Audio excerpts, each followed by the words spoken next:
If you're planning on making a move and buying a home here anywhere in the Inland Empire, and you have kids, or you're planning on having kids, then you're likely to be at least somewhat concerned about moving to an area that has a highly rated school, or just at least maybe even, let's call it a good rated school. Well, that's exactly what we're covering here in this video. Here are the top 8 highest rated schools, or what I should say is top 8 highest rated school districts here in the Inland Empire according to niche.com. Going in reverse order, at number 8 we have the Riverside Unified School District, and this is honestly, it's one of the bigger school districts here in the Inland Empire, and it really shouldn't be of too much surprise considering Riverside it's the biggest city here in the Inland Empire. Don't quote me on this or beat me up in the comments, but I believe there's like 50 schools here that make up the Riverside School District. And as you can see here, the Riverside School District as a whole, I mean, this isn't singling out any of the individual schools here, but the Riverside School District, it received an overall grade of an A-. Hey, real quick, before we do continue on with the list, if this is your first time here, my name's Jose. I am your SoCal Realtor. If you are thinking about buying or selling a home, don't hesitate to reach out. My team and I, we've helped many people just like you, and we're here and ready to help you with your real estate needs too. But let's get back to the video. Number 7 on the list is the Claremont Unified School District. I know, the great debate. Is the city of Claremont part of the Inland Empire? The truth of the matter is there really is no official boundary for the Inland Empire, and while some might say, well, Claremont, that's not Inland Empire, that's LA County, the popular opinion is that the western edge of the Inland Empire is right about where the 57 freeway, Kellogg Hill, that seems to be the popular opinion of the western boundary for the Inland Empire. Actually, I'm kind of curious what you think. Would you include Claremont as part of the Inland Empire? If you would, do me a favor, let me know in the comments below. But for the sake of this video, I'm going to go ahead and include it. With that said though, this is hands down the smallest school district on the list, with only about, I think it's like 10 or 11 schools here in Claremont in total, but they are graded pretty good as you can see here, and they did receive an overall grade of an A. At number 6, we have the Chino Valley School District. I would say it's probably more middle of the road in terms of size of school districts. I believe it's like 34 schools in total here. The Chino Valley School District, it serves more than one city. It covers both Chino as well as Chino Hills. So if you're looking at either city as a possible destination, hey, we're thinking of moving there, your children would be a part of this school district. And looking here, you can see that the grades for the Chino Valley School District, they're pretty good, just like with Claremont.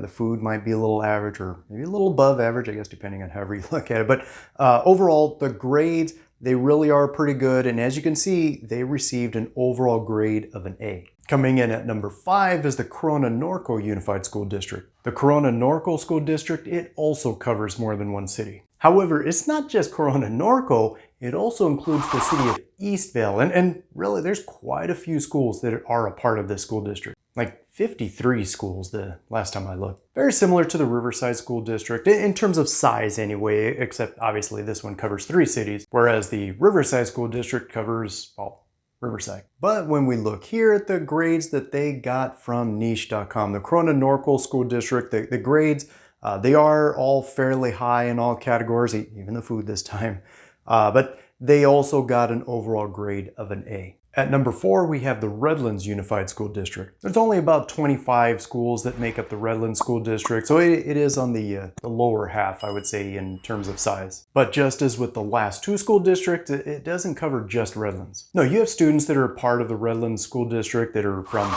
Redlands. But also most of Loma Linda goes here. There's the city of Mentone, which, I mean, it's a pretty small city, but Mentone goes here, as well as the east half of the city of Highland. However, even with the low number of schools that serve all 3.5 cities, we'll call it, but even with the low number of schools that serve all these cities, the teacher to student ratio here, honestly, it's not bad. It falls right in line with pretty much every one of the districts that are on this list. And if we look here at the grades that they receive from niche.com, the Redlands School District, it received pretty good grades across the board, except for the food. Well, is that a trend, right?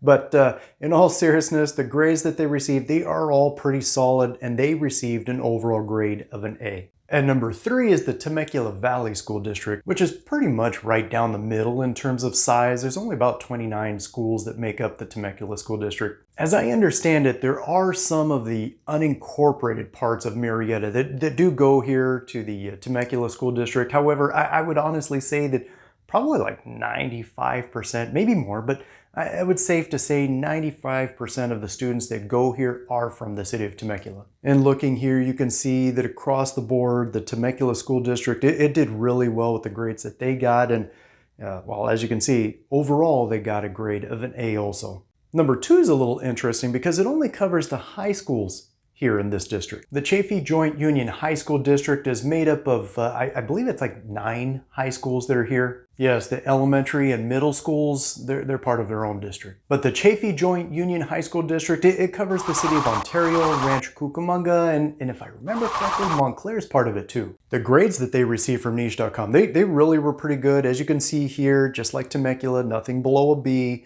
and their overall grade that they received was an A. And according to niche.com, the #1 rated school district here in the Inland Empire is the Murrieta Unified School District. This really is a highly respected school district, and not just here locally. As you just saw, all the school districts on this list, they were all rated pretty good. But the Murrieta School District, it is one of the higher rated school districts in the state. In fact, according to publicschoolreview.com, the Murrieta School District, it was ranked in the top 20% of all school districts in the entire state of California. If we look at the grades here that they received from niche.com, you can see why. I mean, they graded very well across the board, and just like all the others, they also received an overall grade of an A. However, if you do have any questions or concerns about any individual schools, not just the school district, but an individual school, I have a link for greatschools.org down below where you can enter the school's name and it will give you their unbiased review and opinion for that school. Of course, though, if you do have any questions at all, or if you are thinking about buying or selling a home here in the Inland Empire, my contact information is below. Feel free to reach out. Otherwise, until then, we'll catch you in the next one.